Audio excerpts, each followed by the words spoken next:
What's up, everybody? JJ here, and we are talking about the CrossFit Open 20.1.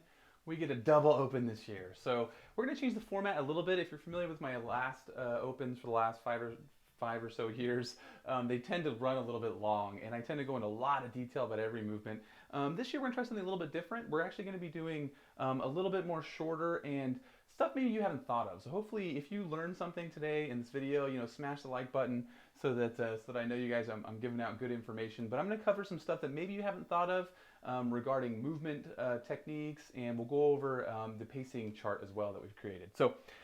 Such a great workout. Now, not a great workout for a tall guy like me, but still a great workout. I love it. It's simple. It's totally approachable for lots of people. I'm hoping that a lot of people do this workout, as prescribed. They don't have to do the scaled division because of that clean and jerk allowance, right? I think it's just a great workout for the first week of the Open. So let's get right into it. So on the ground overhead, I think that most people should be doing some sort of power snatch variation. Obviously, if you can't power snatch this effectively, if you can't do sets of 4 or 5 touch and go, then you should probably just stick to the clean and jerks the entire time. It's one way to help kind of slow the movement down too. You could do singles and just stay on it, and we'll talk about that in the pacing a little bit more. But I think for most people, the power snatch is going to be good, even with lots of resting, because when you're doing the power snatch, you're able to load the hamstrings and load that posterior chain, so you'll get a little bit more efficiency out of it than if you have to reset every single time. A more narrow grip. So this is something that I talk about a lot when it comes to, there almost should be a different name for snatches that we do in Metcons and in the actual Olympic weightlifting snatch. When we're snatching for lighter weights for speed, for lots of repetitions, the technique changes. And so a couple things are, you should actually go about maybe one hand narrower on the bar. So you want to go a little bit narrower. What that's going to do is you don't have to lock so when you lock the bar out, your shoulders are in a little bit better position.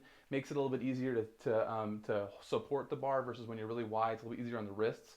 But mainly, it's for when you hinge over. So when you go down to touch the bar to the floor, if your hands are a little bit narrower, now you don't have to lean over as far. And when you're leaning over 80 times to either touch and go or pick that bar up, it's going to start to wear on you. And every time, the lower the bar is, the more you have to shift your body weight down. And so now you're actually adding to the workload that you have to do for the entire workout. So a little bit narrower grip.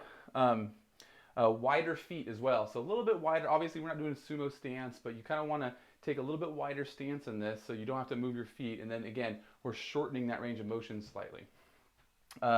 Avoid press outs. That's one of the big ones that a lot of people, when they start to get tired, they don't pull it as hard, and then they just start pressing it out. Well, really, if you do that, this becomes 180 pressing movements, right? So it's going to be really hard on the shoulders.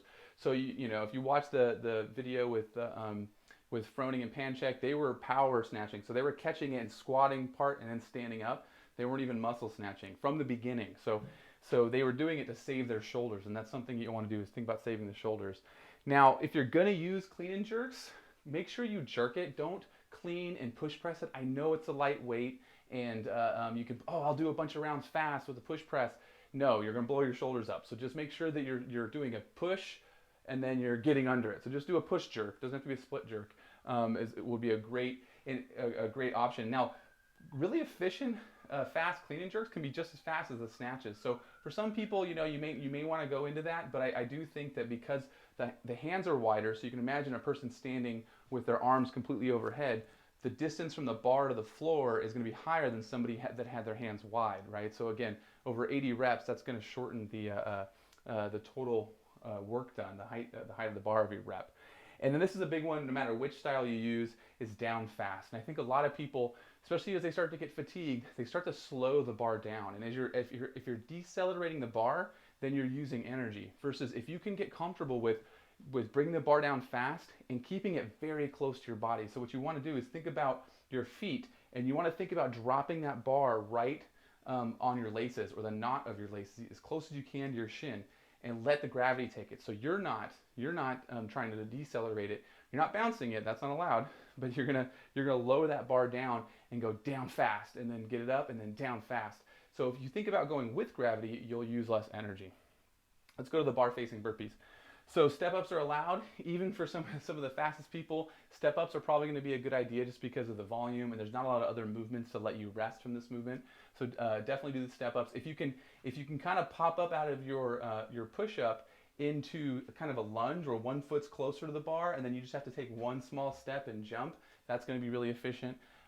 This is a big one. Use as little arms as possible on the burpees. Now, you don't want to do like a no arm burpee. I mean, I guess you could, but if you're really fast with these, you have to do a push-up. It's better that if you can touch your thighs and your chest, which is a standard, and then if you arch your back and peel yourself back and keep your hands close and narrow, that's going to make the pressing up a lot easier, right? Versus doing a more strict push-up or a faster push-up, you're going to blow your arms up. If you do these in the beginning and you still feel good, then you can always accelerate and use that style on the later rounds.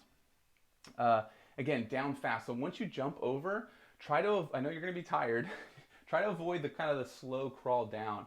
Jump over, turn around, and just flop on the ground. Just fall down. Again, the more time you take, the more energy you're actually using. If you just fall down and hit the ground, you're going to actually use less energy. And then this is another one from a few years back. Make sure you're using the standard diameter plates. Don't try to cheat the system and use like a smaller plate so you have less height to jump over. That is not allowed. Let's talk about pacing. I have a pacing chart here. I'm going to see if I can bring this up so you guys can take a look at that. So one of the things I want to point out is I kind of said that, it's about 3 to 4 is the ratio. So if someone did the power snatches on average in 3 seconds, it would take them about 4 seconds to a burpee. That's a little bit arbitrary, but what you really want to look at is how the what the round times are, right? So it doesn't really matter exactly how fast you do your snatches and your burpees over the bar, but if you want to make these different times, each column is a time. So 9 minutes if you're a complete badass, and then there's 9.5 minutes, 10. So it goes up in half-minute increments, and then you can go down the column and see what time you need to be at to maintain that pace. So up here at the top it has your time per round, and I made the column blue that's 15. So if you can maintain, what is it,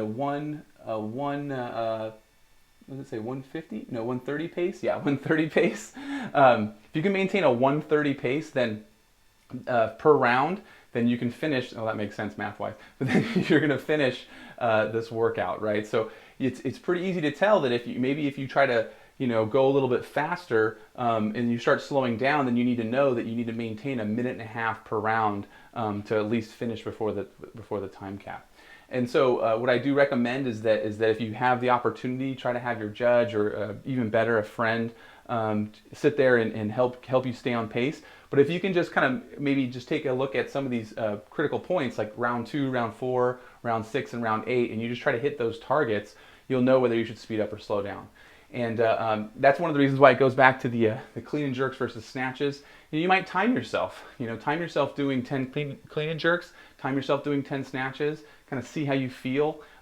If one is way easier, for the same amount of time, go with the one that's easier.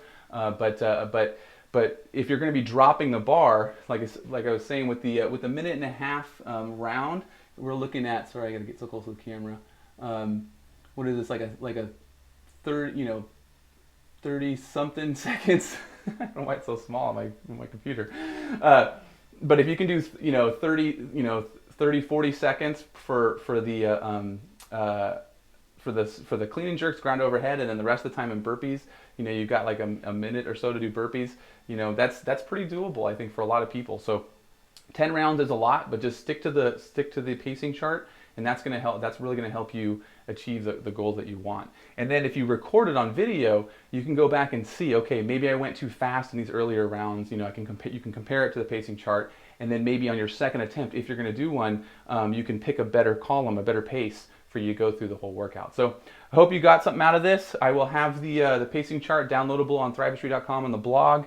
I'll probably try to put a link somewhere around here when I upload the video. But that's it for the day, guys. If you like this video, like I said, hit the like button, share this, print out this thing, distribute it to your friends so everybody can get the pacing chart advantage. And that's it for today, guys. Thanks a lot, and thrive on.